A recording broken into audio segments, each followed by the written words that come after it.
fool me again. You can't fool me again. You hold me down for a very long time. Can't buy sugar, we can't buy lime. Can't buy scallion, we can't buy time. You can't fool me again. Can't fool me again. You can't fool me again. Hold me down for a very long time. Can't buy sugar, we can't buy lime. You touch up line and I resort to crime. You can't fool me again. What fi go to eat no money, what fi at you, eat no at you. Covid money, miss away in the year little rat you. Use the youth, the money, waste my must have man to statue. Say me like a catch you, but they got in a figure you. Take this bit of money, girl, and say that is not you. One day the man above me up him, I got a bed. Too much it in the kitchen, some a fly by like a patu. My singers and DJs and social media's coming at you.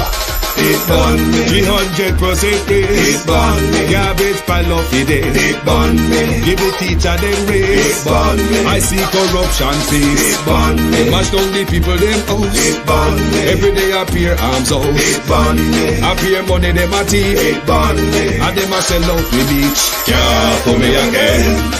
You can't fool me again. You hold me down for a very long time. Can't buy sugar, we can't buy lime. Can't buy scallion, we can't buy time. You can't fool me again. Can't fool me again. You can't fool me again. You hold me down for a very long time. Can't buy sugar, we can't buy lime. You touch up line and I resort to crime. You can't fool me again. For me say dig up all the charities and all of the givers. Some a go like say them powerful, me no make a bigger. The already promises none of them not deliver. Cut up the youth, they rap and they down in a whatever. Member bold money and they lie them tell. Corruption smell and they pocket them swell. When police don't a market like Satan out of hell, go mash up people start like thief when them sell. It burn me. Or they treat the market man. It burn me. Or them a treat the cat man. It burn me. Or they treat the peanut man. It burn me. Or them a treat the dirt man. It burn me. Or them a treat the sun man. It burn me. Or them a treat policeman. It burn me. How them a treat soldier man. It burn me. How them a treat everyone. Can't fool me again. You can't fool me again. You hold me down for a very long time. Can't buy sugar, we can't buy lime. Can't buy scallion, we can't buy time. You can't fool me again. Can't fool me again. Stevie dim day. We in Global TV says certain kind of friend we no cape. And some informer friend we love lake. We in Global, bona fake friend and bona tape. We in Global, we not promote them, we not support them. Look at them on the cheek, come here represent for we in Global TV. Check it. Good morning, good afternoon, wherever you are chiming in from. Welcome back. Remember, we told you we would return to broadcast the People's National Party press conference, which is a response to the conference on Sunday. Thank you all very much for joining us. We will just say hello to you while we're waiting for them to get things ready and come along. We are monitoring their Facebook page. And as soon as they go live, we will bring the People's National Party press conference to you. Wayne Evans, Marcia Thomas, Beat and Teach, real sweet as gold. Miranda Ruddock. Who else is here? Gloria Morris. Andre Reed. Lorraine Taylor. Sonia Sullivan. Keith Matthews. Paula Shelley. Joan Bailey, L-Dog. Brenda Elson, Empress Deb. Good evening, all. Good evening to everyone. Thank you for joining us. We are here to rebroadcast the People's National Party press conference. We are monitoring their page. They're meant to start anytime soon.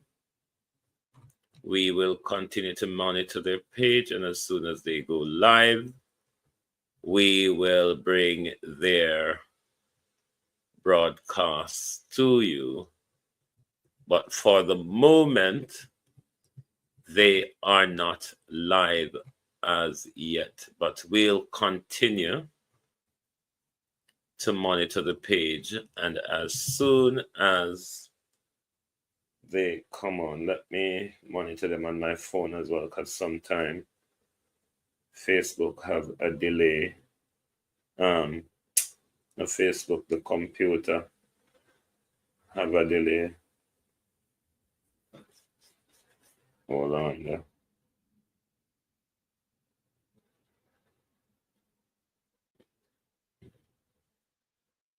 Just to make a PNP,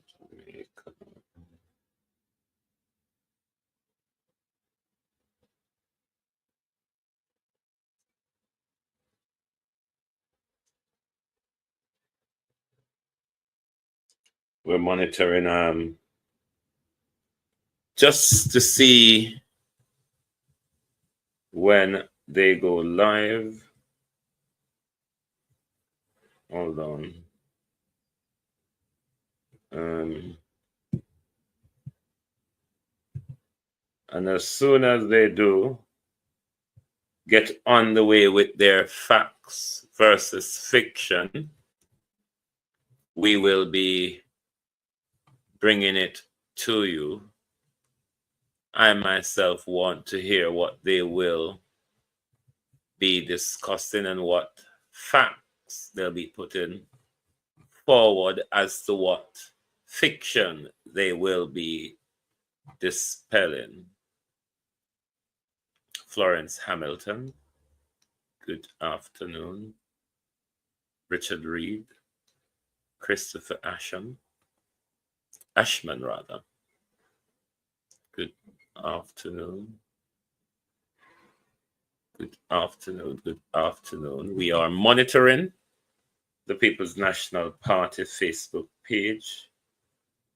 And as soon as they're ready to go live, we'll definitely bring you their press proceedings.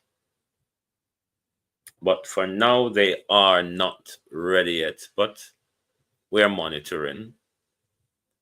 And as soon as they're ready, we'll bring the screen up to you so you can listen for yourself, Keisha McKay, so we don't have to carry news. Good morning, my first time on texting on your platform. I really love how you speak truth and straightforward. Thank you very much, Keisha. Jacqueline Brooks, Violet Watson. Good morning, Amoy, Elga Fletcher, Claudette Edwards. Soros Aries, good morning, good afternoon.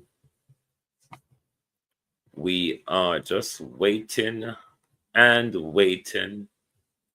Now, I was telling the People's National Party, stop with an old, backwards, antiquated Zoom broadcasts. There's other broadcasting software out there which allow you to set your broadcast ahead of time so people can see it floating around. This thingy you're using in this modern day, it's kind of outdated and out of fashion. So no need to get with the times and invest in StreamYard or another software that is more broadcasting savvy. This Zoom does make for excellent broadcasting, if you ask me. So, I'm going to hope them listen, and their press conferences are always late. I don't know why. But we're waiting. We are waiting. I do believe they will come and stream sometime soon. It was like that in about 2 of their last press conferences. But nevertheless, we are monitoring and waiting for the People's National Party. Sonia Johnson, how are you? Georgia Dennis, Maxine Cummins, good morning, good afternoon. Christine Gilbert, how are you?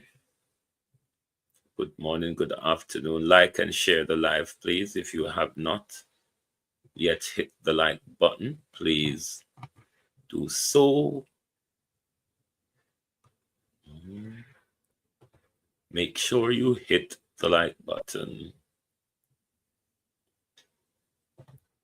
Let's see, we're still continue to refresh the page, so as soon as they go live, we get that live feed without waiting for it to pop up when Facebook start feeding it out. But as usual, they're late. As usual, they are late. But we have patience. We can hang on. I'm sure, let me see this, if they were going to be on Twitter as well. I'm sure they said they were going to be on Twitter. Hold on. Yes, let me monitor over Twitter as well while I'm monitoring.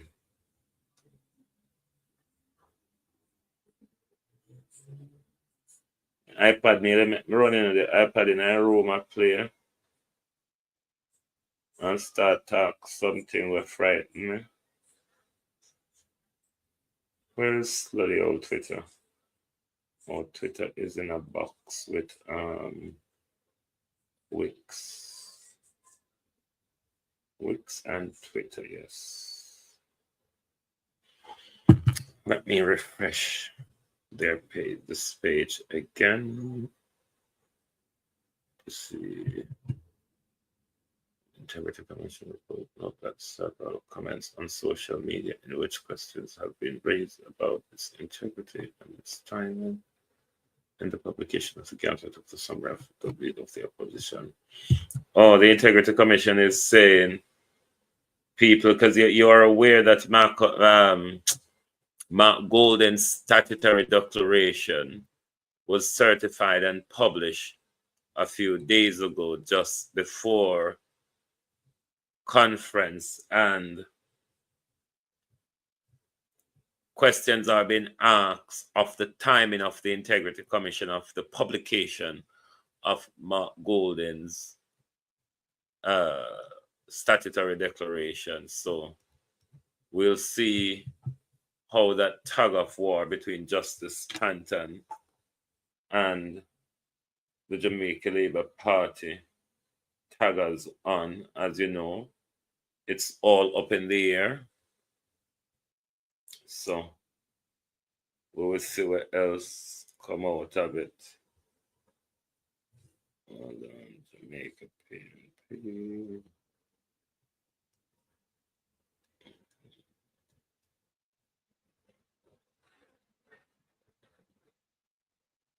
Oh.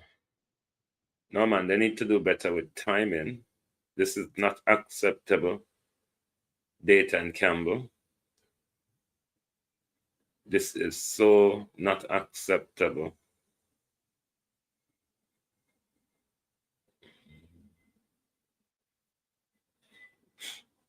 Because I'm monitoring them on Twitter and on Facebook, and they are just bloody late. Let me refresh Facebook again.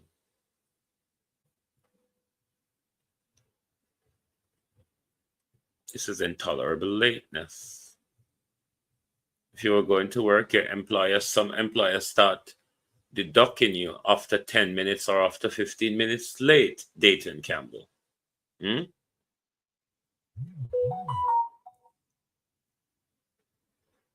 And I'm sure it's today, the 26th, is it not? I'm sure that's what the flyer says. Let me look. Because I know me not good with number.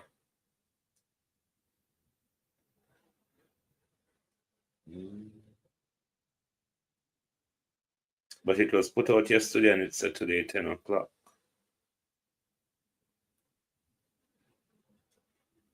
'26th of November, Tuesday. The People's National Party need to do better. They're always late with press conference. These things, you prepare for them ahead of time. You should be ready to hit your broadcasting button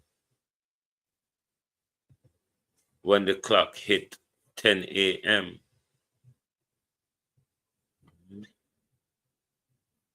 But we still sit down and wait. Run one list, how are you? Marcia Thomas.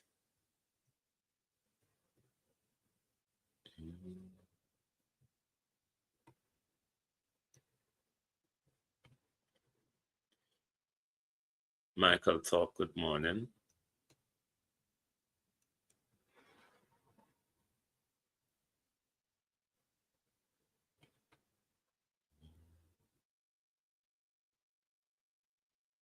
Celine Brown, and good morning. Yuris Salsky.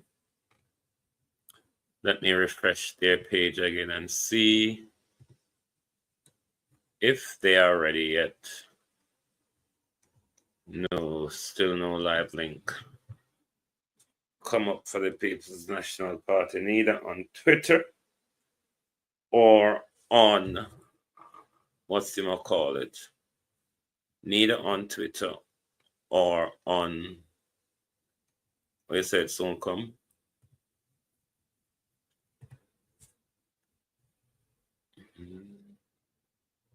Let me go back over to Twitter. Dear old Twitter.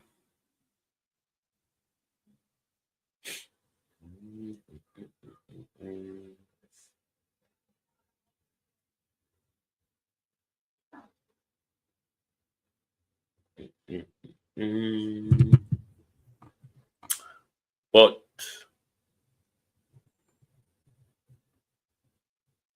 I'm not even listening over Cliff from morning to hear if them still attacking Pernell Charles Jr.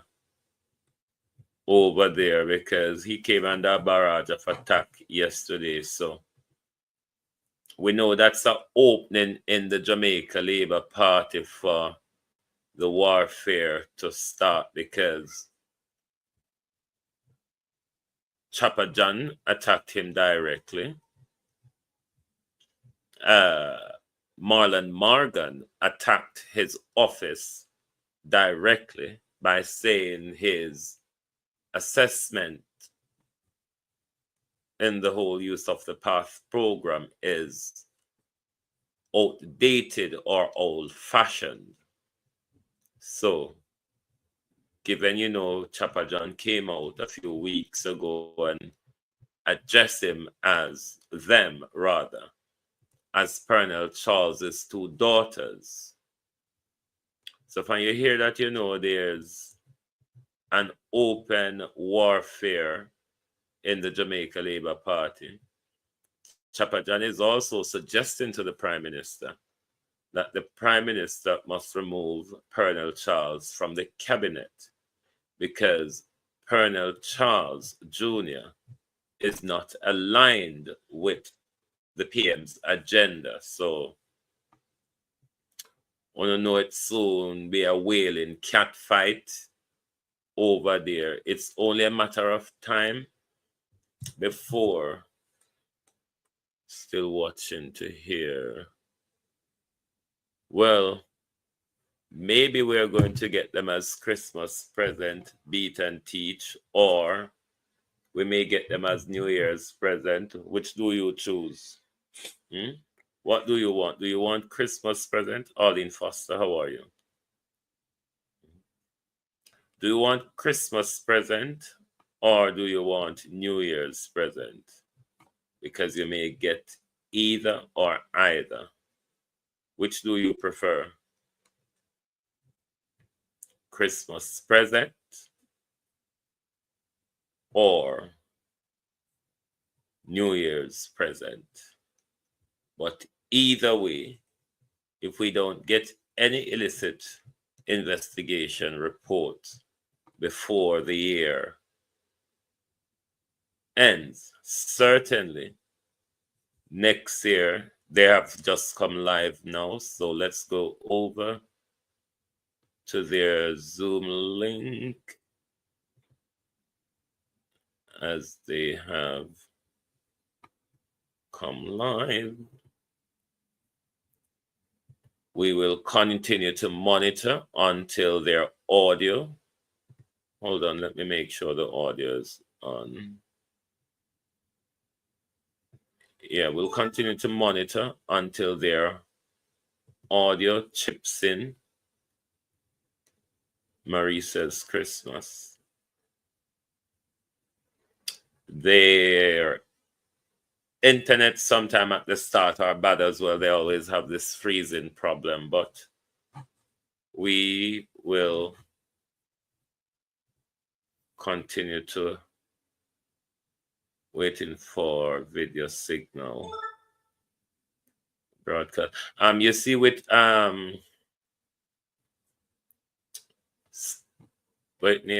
Zoom with broadcasting with StreamYard, you can set everything up and then you hit your broadcast button in the StreamYard and everything goes. With Zoom is a different thing. You have to start the Zoom link first, then you do the start the YouTube live or the Facebook live first, then you link it to Zoom. So it's more of a tiny cumbersome way of doing things. Whereas with StreamYard, you have things preset and ready to go as soon as you hit that button. Okay.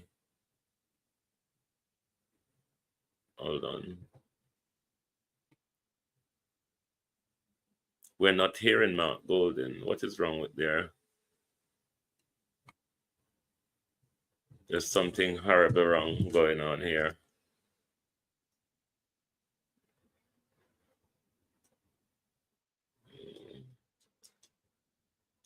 Bear with my people.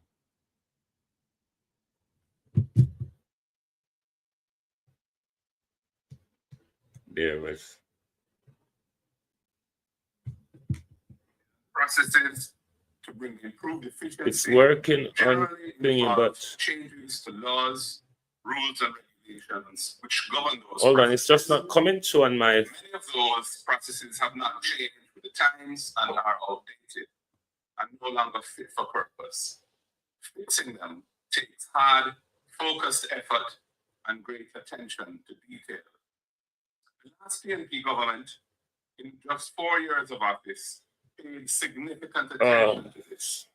We designed the Hold on, the stream ended. I don't know what happened. Companies to be incorporated in a single application that resulted in the business or company not only having registration and incorporation, but also all the other required business registrations, TRN, NI, all in a single process through the Companies Office of Registration System for registering security over collateral and expanding the types of assets and property that borrowers can use as collateral to include agricultural produce and intellectual property and other types of property that previously were excluded from secured lending. We also passed the Insolvency Act to modernize the laws governing insolvent businesses with a new emphasis on giving them breathing space with their creditors to try to restructure and get out of financial difficulties. We passed the Special Economic Zones Act to provide a modern incentive regime for investment zones to drive the economy. And we passed the Public Procurement Act to streamline the rules governing the use of government's purchasing power, including provisions for small businesses and other marginalized groups to get special treatment to give them a leg up in business. All of these were the result of consistent effort.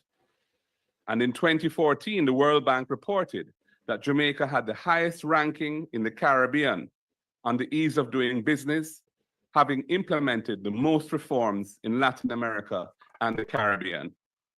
In contrast, the current government's performance over the last 9 years has been dismal. Tap up the screen. In their 2 terms, they have done virtually nothing to improve the efficiency of the bureaucracy and the ease of doing business in Jamaica. They have passed no transformational legislation to improve efficiency of the bureaucracy, and they've done almost nothing to improve the ease of doing business. Therefore, when the Prime Minister on Sunday promised to make Jamaica's bureaucracy modern, user-friendly, and efficient, it is yet another empty promise, similar to his 2016 promises to have fixed election dates put in the Constitution and to hold a grand referendum to settle what he called outstanding national issues within his first 100 days in office. His promise on Sunday rings hollow, like the now defunct Economic Growth Council and the spectacular failure in delivering 5% annual economic growth after 4 years, which has not happened. The truth is that their very poor track record shows that this government does not have the capacity to deliver the reforms required to achieve an efficient bureaucracy. And this is not a task that private sector bigwigs can be of much assistance with.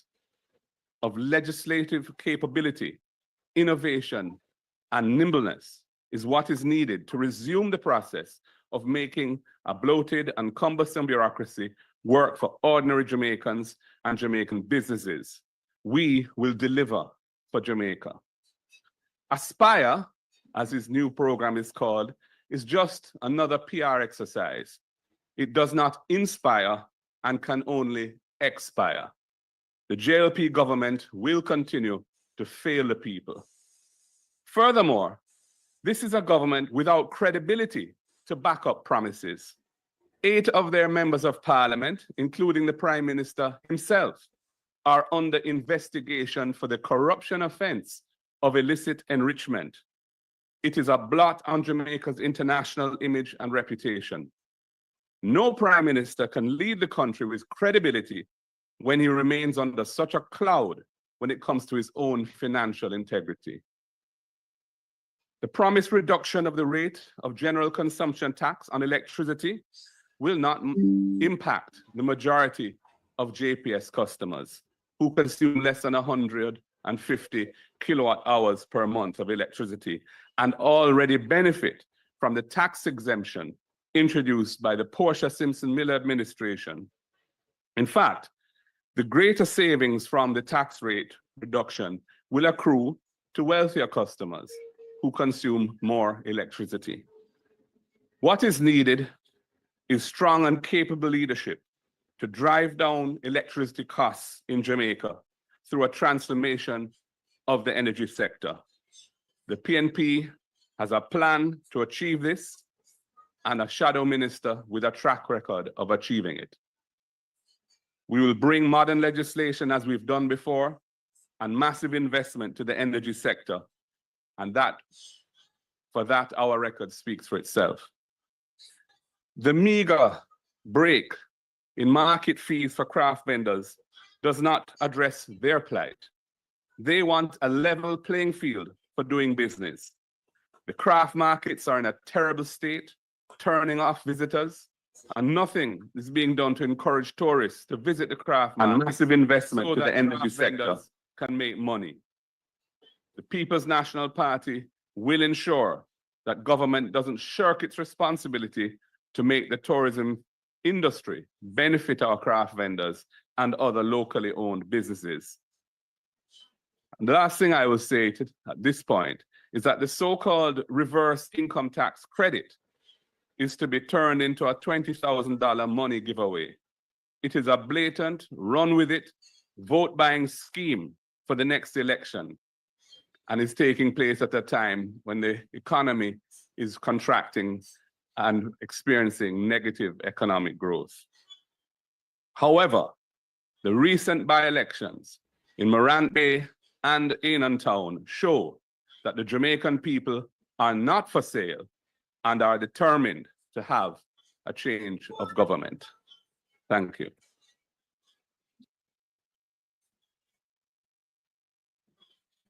Leader of the opposition, colleagues, members of the media, good morning. I'm usually very mild-mannered when it comes down to criticizing this government. And this has a lot to do with for the energy sector trying to achieve greater unity and consensus. But today, I proclaim that we have not seen in any government since independence such gross mismanagement of the energy sector. And I believe what is happening is that the government, rather than pivoting for growth, is pivoting to elections. We have seen tremendous hardship to the consumers, but we've also seen, because of the high price of electricity, the lack of growth in our economy.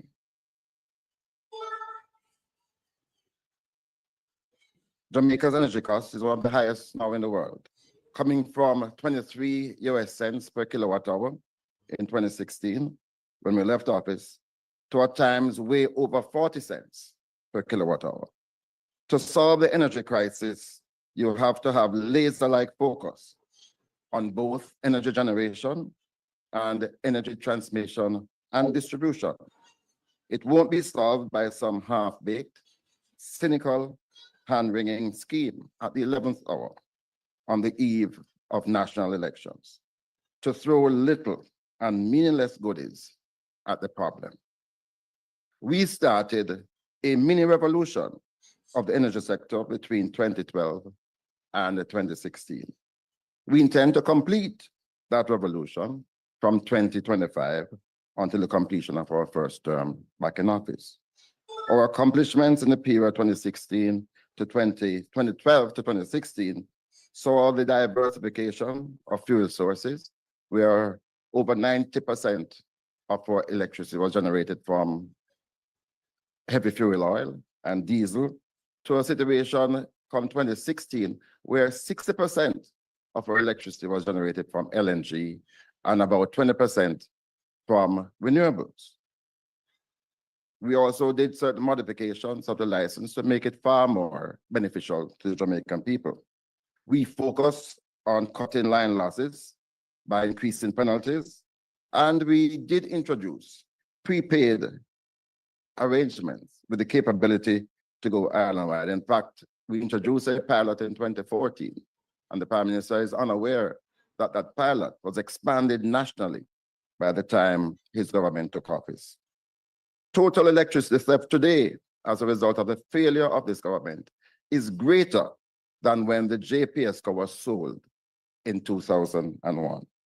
No new procurement, except for an announcement that we believe the minister will be making this week, after promising over 240 megawatts of renewable energy in 1 year, and then for it to be increased by 100 megawatts. We are seeing the government, after 9 years, announcing the award of licenses for 100 megawatts of new renewable capacity. And this is an instance of gross mismanagement. In 2013, we were able to secure procurement after 1 year in office. And why this is so egregious is that because of what has happened with solar, we are seeing now prices, bid prices for electricity at below 8 US cents per kilowatt hour. These licenses will not take effect until the PNP is returned to power, and no earlier than 2027. Our solution: give power to the people, to democratize electricity, to recognize the power of solar, and also to negotiate a new license with the JPSCO. when the time comes for our manifesto to be revealed, will show to Jamaicans that there's tremendous hope for the future with lower electricity prices. The party leader has already commented on the reduction that was announced by the Prime Minister of GCT from 15 to 7%. The GCT reduction disproportionately benefits high-income earners. More than 75% of households will experience minimal relief, with savings capped at about $237 per month. And also in relation to prepaid meter rollout, again, the fact of the matter is that we did start in 2014 this prepaid facility, which was abandoned really, even after we were able to demonstrate its success and the fact that it was capable of going nationwide. Thank you very much.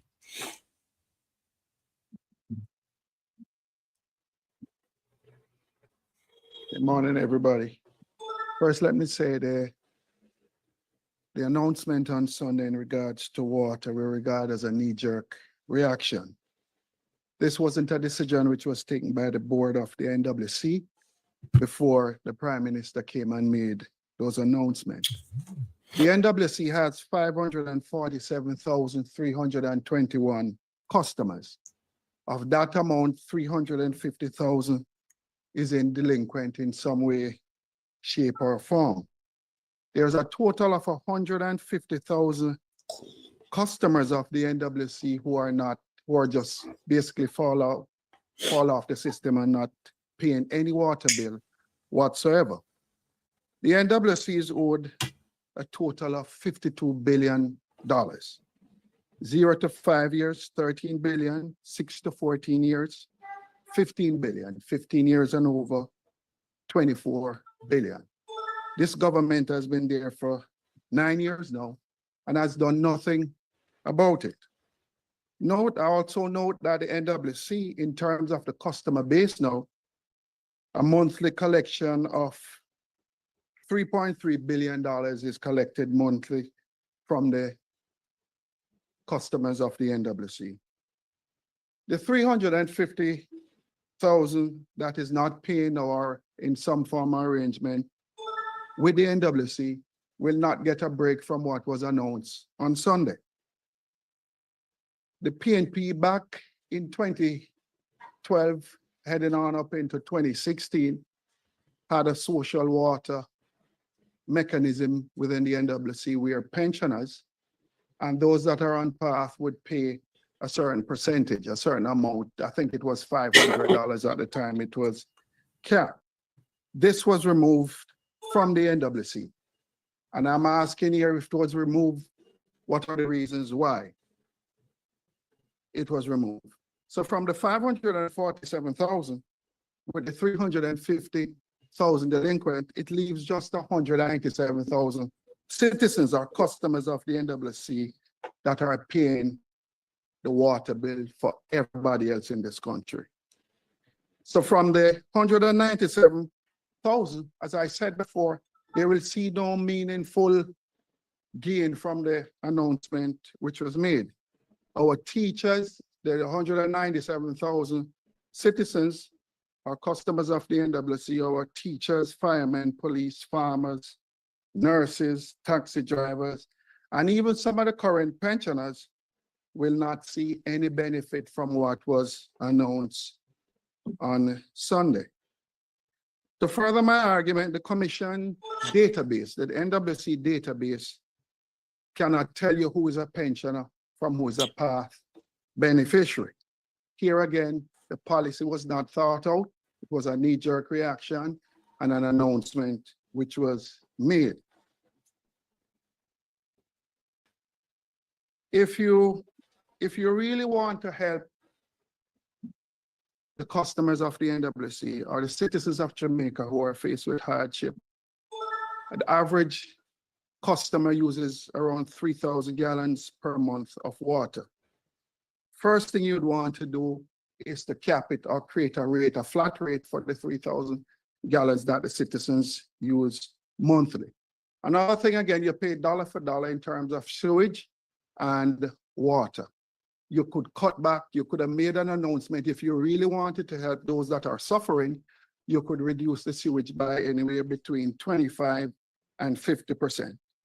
The 197,000 paid customers should be incentivized because they're the ones that are footing the bill also.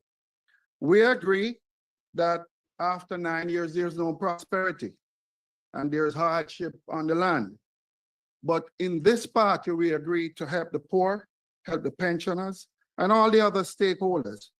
But it must be met with a clear policy framework, research, consultation, board approval, management execution that speaks to a clear vision for the NWC. I just want to say again, look, water is too important to the people of this country to be taken or used as a political football in an election season. The NWC needs to be reformed. As I said before, the 197,000 citizens, let's create a way to incentivize them in terms of allowing them to grow and to also show some kind of help to them within this period of hardship. And I just want to say, look, to the staff of the commission, I know for sure that the commission up to yesterday was still calling the Ministry of Social Security and Labor to find out how many citizens are on path and how many citizens are on in terms of the pensioners that are collecting pension. So this was not well thought out. It was a knee-jerk reaction, and it shows a level of desperation on the part of the government. And I'm saying once again, let's put all that aside and let's not use the NWC as a political football. In the end, I think probably approximately 10% out of the 547,321 customers of the NWC will get some help or get some aid going forward. Thank you. Good morning, ladies and gentlemen. I watched the conference on Sunday in two capacities. First, I watched as the General Secretary of the People's National Party. And of course, I watched in my capacity as the spokesperson for agriculture, fisheries, and rural development.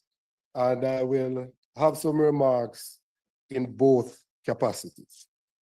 One of the truest measures to determine good management of production and supply of any crop is the relative stability of prices on a weekly and monthly basis within any given year. The government's management of a flagship program to reduce onion imports through its import substitution initiative provides the clearest indicator of its management inability. Minister Green speaks glibly about the establishment of storage facilities, and yet farmers suffered losses earlier this year when production exceeded the monthly requirement of 850,000 kilograms. And they had no appropriate storage facilities, prices were depressed, and inadequate storage facilities resulted in crop deterioration and resultant losses. Recall the cries of the farmers in his constituency of Southwest St. Elizabeth that had to discard of their onions. The supply management of onions has had a significant impact on the consuming public. Recall the lamentations of the consuming public last year and the year before when prices unbelievably reached over $1,000 per kilogram. This should not happen with the application of good management. The total consumption on a yearly basis is known, so it's relatively easy to determine the quantity to be imported without displacing whatever local production exists at any given time in the production cycle. Over the last 5 years, 2019 to 2023, the average annual prices moved from $448 per kilogram to $740 per kilogram, an increase of 65%, or an average yearly increase of 13%, which is way above the annual inflation rate. This can neither be good stewardship of a flagship program nor purposeful management of the variables that affect the average consumers. The management of imported supplies was equally inadequate.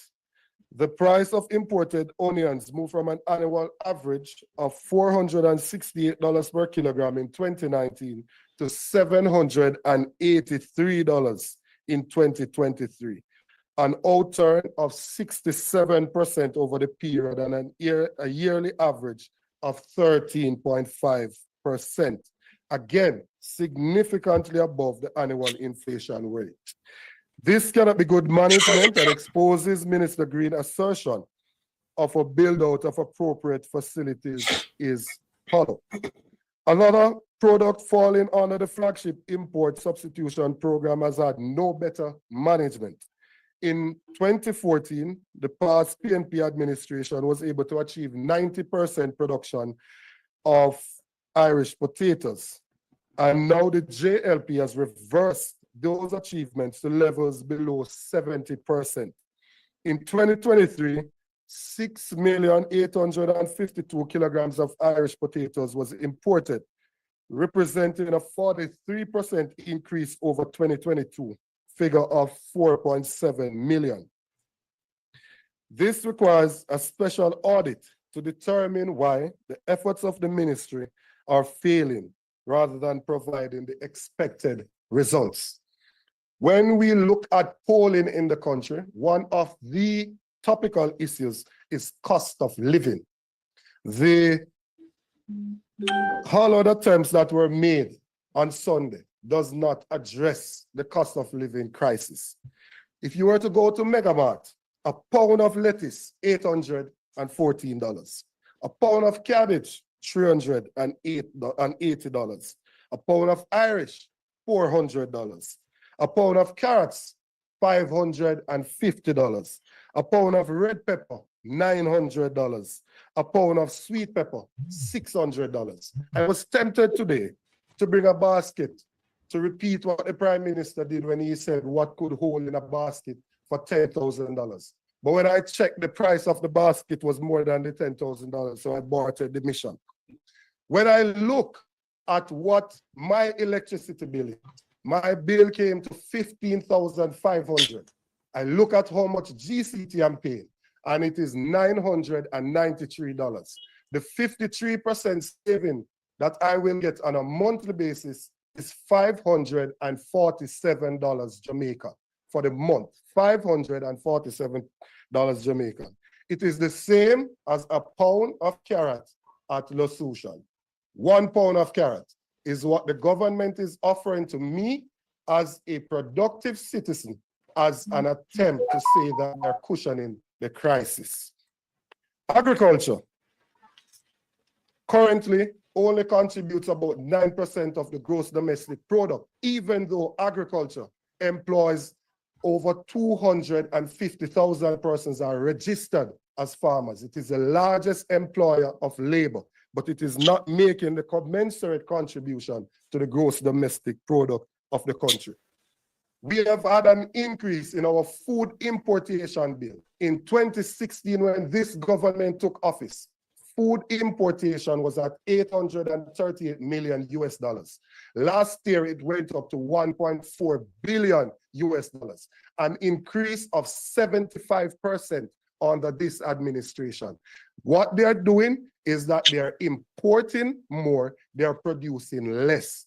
By any metric, the Minister of Agriculture may be very good at promoting parties, but when it comes on to agriculture, he is a failure. If you want to say you like him, then say that. But an assessment of his stewardship in agriculture is that of failure. The agro-parks, go and visit. I am sure investigative journalism is not dead. Go and visit any agro-park you would like, and you will find idle lands inside of those agro-parks. You understand why production is down. He spoke about putting land titles into the hands of persons. This administration has taken some of the most arable lands with the infrastructure in Bernard Lodge and given it for housing purposes. They have caused less arable lands to be under production by their own doing. In relation to irrigation, only 12% of the arable lands in Jamaica currently have irrigation. He speaks about the irrigation project in St. Elizabeth, which is not a brainchild of his. I suspect that he's trying to be like the Prime Minister and try to father a road that he did not conceive when they named the highway after former Prime Minister Edward Seaga, even though he opposed its construction. It is in keeping with their nature. After 9 years and 8 members of parliament being investigated for illicit enrichment, they now say to the public, it is your turn. An admission that the first 2 terms were for them and their cronies. The Prime Minister says his MPs are not performing after 300% increase, and now they want to say, give them another term. What can go so? Term limits. This Prime Minister lobbied for 2 terms as the limit for a Prime Minister. Now he's campaigning for a 3rd term. We will not have it. 9 years of bad roads. This government cut out the road maintenance fund. So when you drive on any road in Jamaica, you see cars on the side. They're not just parked there. They've suffered damage to their cars. Punctures. I myself had 2 punctures on one side of the vehicle in Holland Bamboo. The roads in Jamaica, as admitted by all of the speakers at the Labour Party conference, they're in a terrible condition. And so I finish with the words of the chairman of the Labour Party. They inside the JLP know that time comes for change. Thank you very much.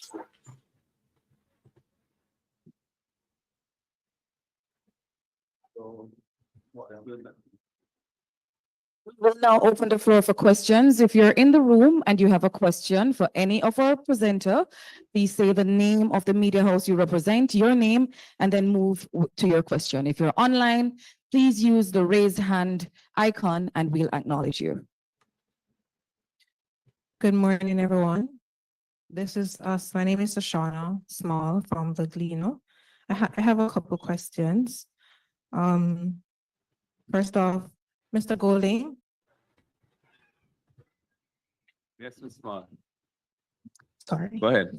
There has been an increase in racially charged rhetoric directed at you. I'm glad for this from members question. of the GLP, and especially as we're going into the general elections, there is an expectation that those utterances, will continue. I want to get a reaction from you on those utterances, and also, does the PNP intend to pursue a legal battle to get the mayorship of Maypen?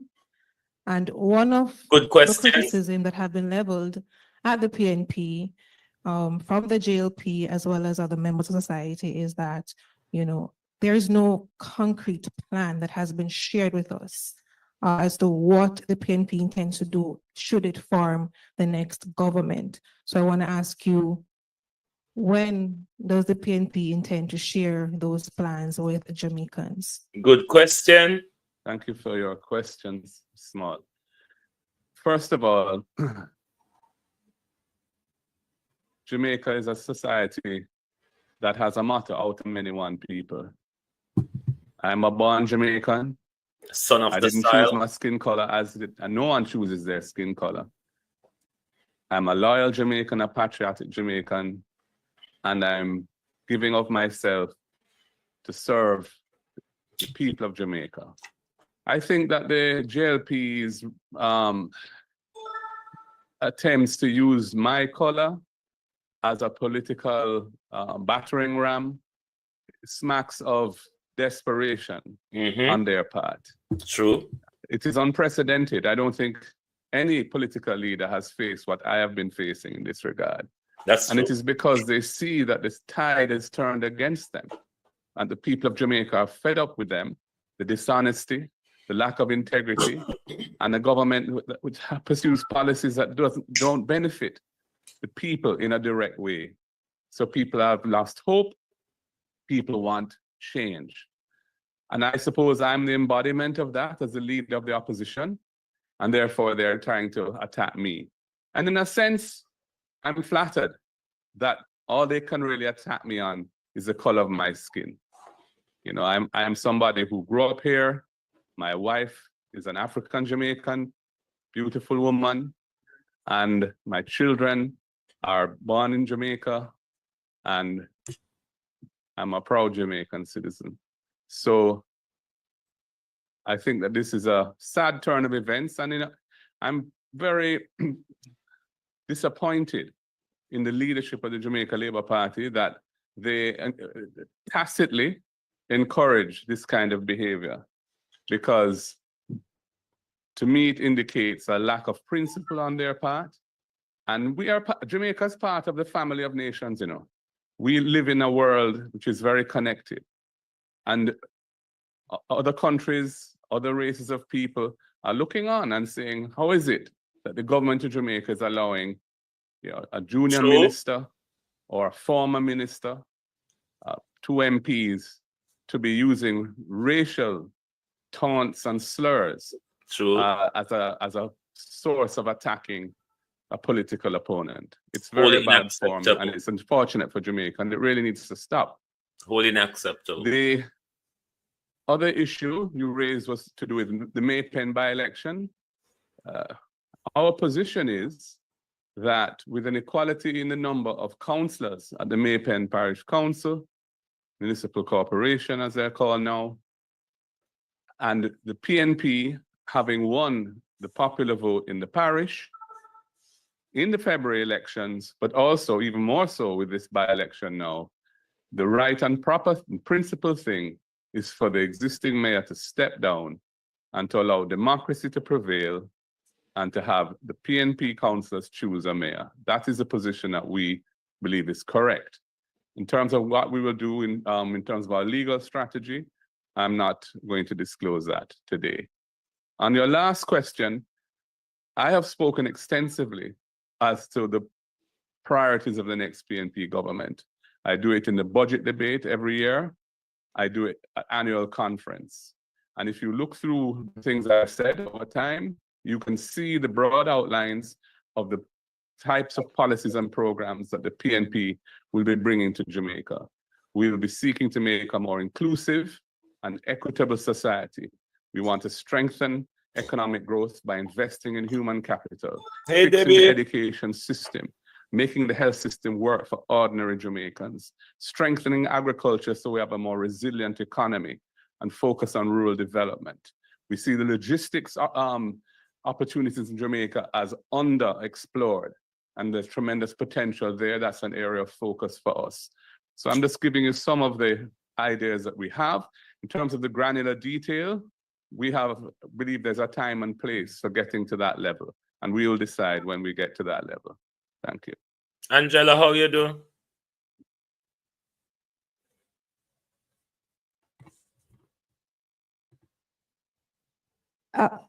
A question here online. At the JLP conference on Sunday, Darrell Vaz used a gesture symbolizing the cutting of the neck. Good question. Also, other representatives of the JLP have indicated that they intend to win the election by any means necessary. Is violence something the PNP expects to see in the general election campaign, and what is their message? I want to know this journalist. She asks good questions. General Secretary may have some comments on that, but what I would say is this. Jamaica doesn't want to regress to the era of political violence, which has become the source of a lot of our problems in terms of peace and safety of our society. It has a sad legacy that it has left behind. And those remarks, which are incendiary, suggestive that they're prepared to utilize violence, it's sad, and I hope that voters are taken into account, because I think it is something that ought not to be supported at any time. We do not believe in the use of violence for any solution of any problem. And we think that it is a sad day that the JLP, because they're under political pressure, they're way behind in the polls, and my own favorability is now ahead of the Prime Minister's personally. Thanks, in Andrea. the polls, that they are now resorting to threats, intimidation, and other underhand tactics, which we saw and which we will be documenting and sending to the EOJ and the Commission of Police in the two by-elections that we contested and won last Friday.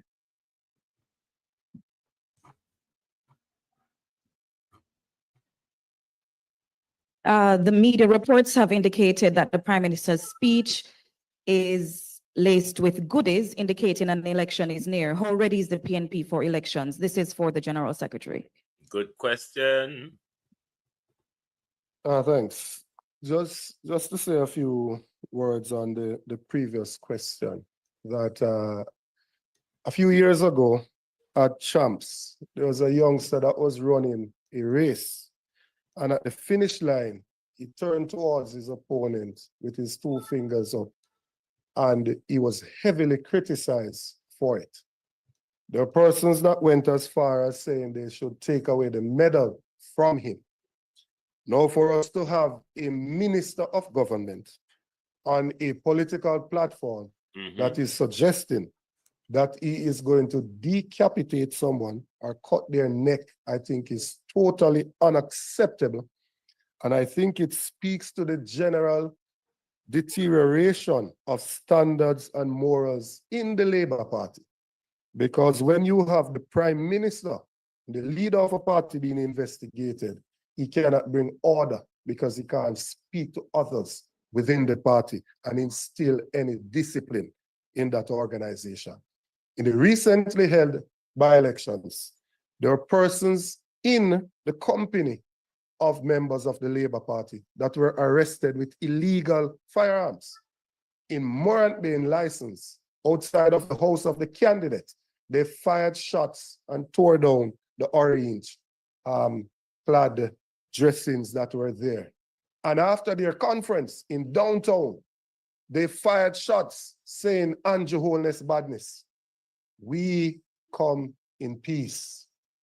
Our saying is that the word is love. We are trying to build a nation, not tear it down. And we are not willing to burn down Jamaica to rule over the ashes. We come in peace. In terms of our preparations going into the next election, we started out on a process of selecting candidates just over a year ago. And we went through a very methodical means of selecting the candidates scientifically. And we have put candidates in place that we are proud of. You will never hear the leader of the PNP saying on any platform that our candidates are failing or that they are failures, because we have good candidates in place. The PNP is polling ahead. The leader of the PNP is polling ahead of his opponent, and our candidates in the constituencies are polling ahead of their opponents. We are ready for an election. And we say to the Prime Minister, stop the jokes, call the election, because time comes for a change. Ladies and gentlemen of the media, thank you for joining us today. As we approach a critical juncture in our nation's political journey, the PNP remains steadfast in its commitment to transparency, fairness, and the protection of our democracy. Please engage with us on our social media platforms on Facebook, Twitter, Instagram, and TikTok. Have a good rest of day. Well, there you have it. The People's National Party has put their argument out and forward as a response to what turned out to be and would have been a propagandist conference. Both the conference and the Prime Minister pivoting statement was a con. Nothing much that we really did not expect from the Prime Minister, given his track records of promises and lies. I'm not going to stick around long with you, but there's a video that I have uploaded to my Google Drive, which is not available yet, which I want to bring to you from the Craft Market in St. Anne's, where Oh, and your Holiness, it's all falling apart, isn't it, Prime Minister? It is all falling apart. I mean, I'm still struggling with the 9 years and the 9 months, Prime Minister. I don't know when I'll get over that part. I don't know when. I was hoping that the question was going to be asked if Darrell Vaz's behavior was going to be reported to the police for public record, because it was a broad political stage where the whole world was watching. Everybody saw it. Everybody saw it. And I'm hoping that for public record, even if the corrupt police them not gonna do anything or won't do anything about it, it's made for public record. There is no room for anybody else inside the national arena. Pick up I want to advise you again that there is no room for anybody else inside the national arena. This was not only done on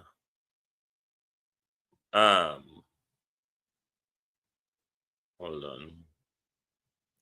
This was not only done in this instant. This was also done on a campaign in the street of Portland in February. Cousin Marina, how you do? It's not the first time. He did this on the street of Portland in February. And what did Darrell Vaz hop out and tell us? Darrell Vaz told us it was AI. You remember? He didn't even went to the street and told us it was AI. Darrell Vaz came to Parliament and told us it's AI. I wonder who did this one. Or I wonder if it's the crack cocaine that was snorted by Darrell Vaz and Anne-Marie Vaz before Darrell Vaz turned up. So he would have no recollection.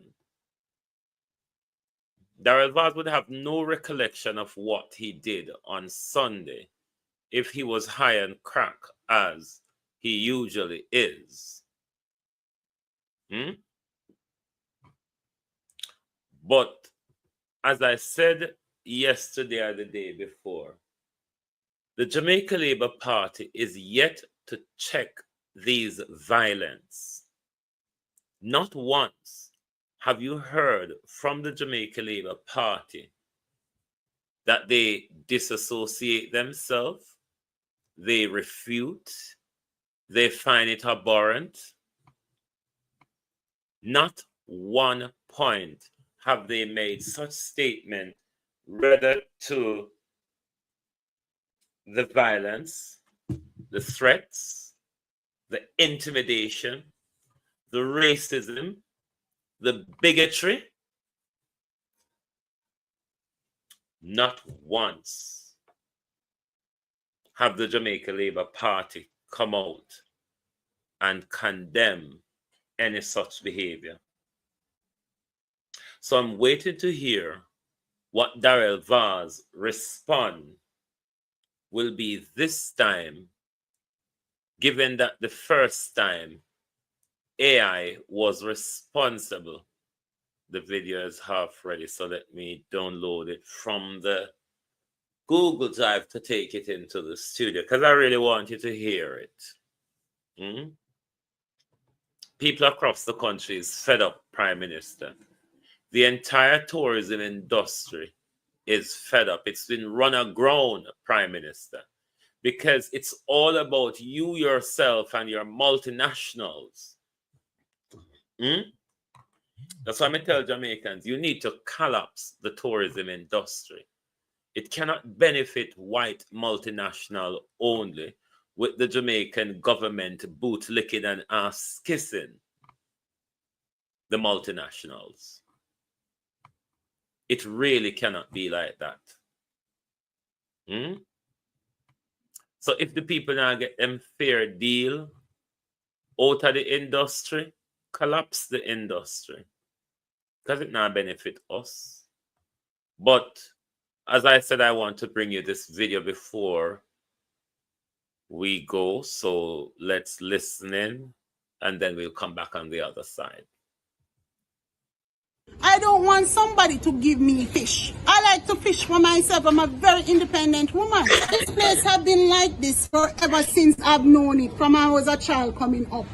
And I haven't seen any repairs done. Where is the millions? So we are sitting here on items for days and weeks and months and years, and nobody come inside here, and all we are crying out, nobody seems to answer our cry.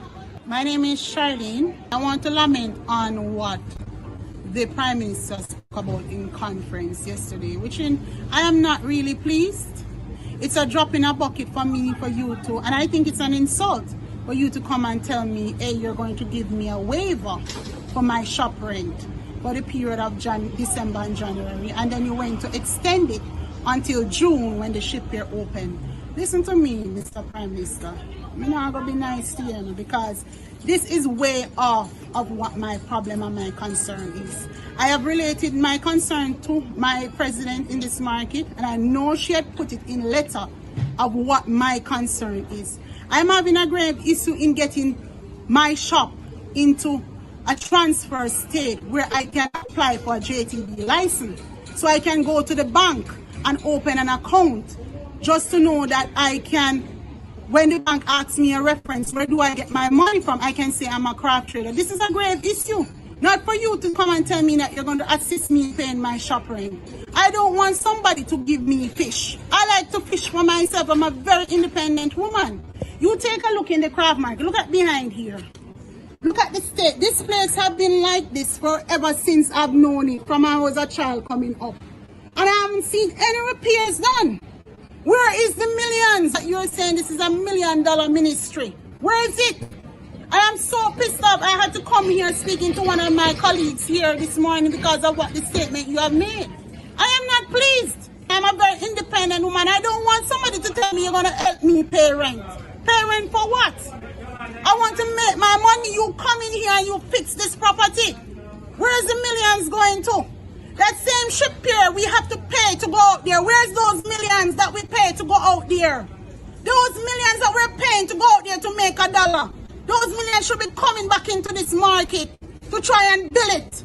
Where I don't have to lift up these heavy goods to go out there to make $1. I have to get up 4 o'clock in the morning, drag bags and everything to go out there, and then you're going to look at me in big conference and telling me that you think I'm frightened over you paying a rent, 6 to 8 months rent for me.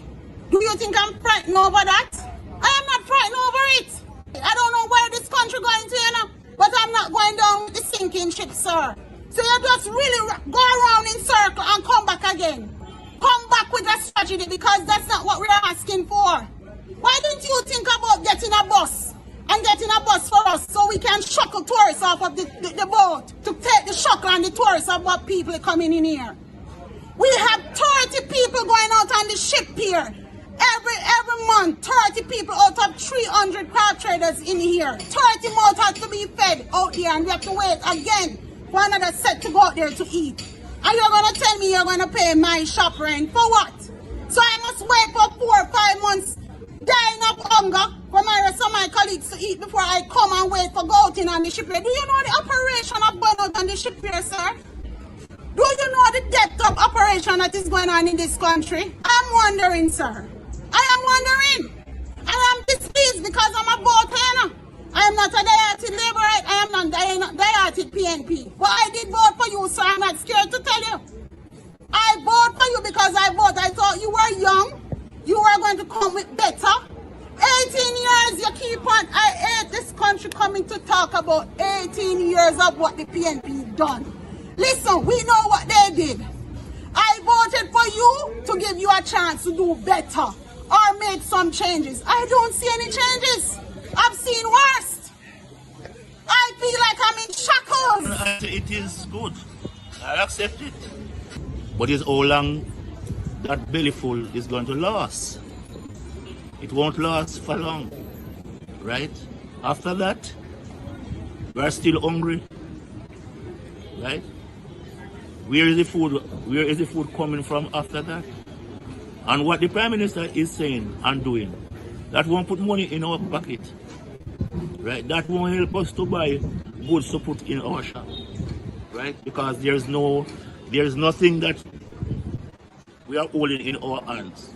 There's nothing at all. It is just to go back to the UDC. And somewhere in their taxes, they're gonna receive it back. So all what the Prime Minister is doing, right, which he should have been doing as a long time, as a young man who come and understand what suffering is. Unfortunately, the Prime Minister lose everything. He sees the condition of the craft market. He sees the suffering of the craft market, and he has done nothing. And it is not just the craft market now. The whole center has suffer. The whole craft fraternity has suffer. So what would you like to see happen? Improvement on the craft market for the UDC, who is our landlord, to come in and see and develop the craft market, improve it. That when the tourists them come, they don't turn away.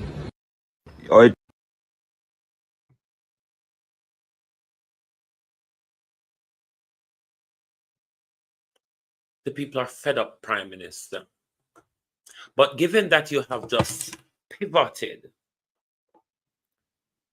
you have come down from a high of your conference, Prime Minister, laced with dopamine,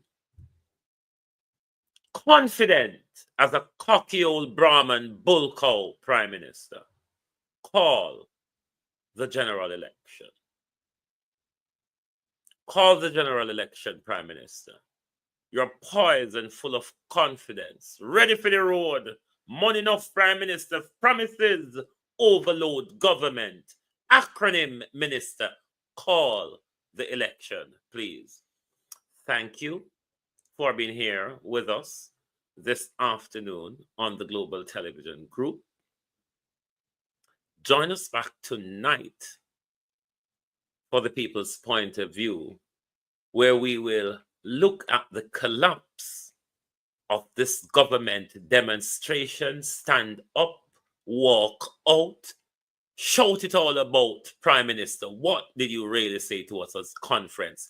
You were giving us a pound of carrot as rebate. Good God Almighty, Prime Minister.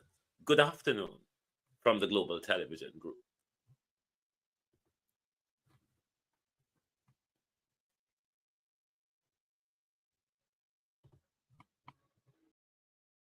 I truly believe our political system needs some fixing. Too much you hear about corrupt politicians and nothing happen. Too much you hear about politicians who take away poor people money and none of them reach in jail. And to the young people at home or wherever you are, and to all Jamaicans, I have one question for you. Take a look at your communities. Take a look at the sliding dollar. Take a look at the failing healthcare and ask yourselves, where is the progress? Where is the progress that this arrogant and disrespectful government keeps talking about? With this existing callous government, matters have gone from bad to worse.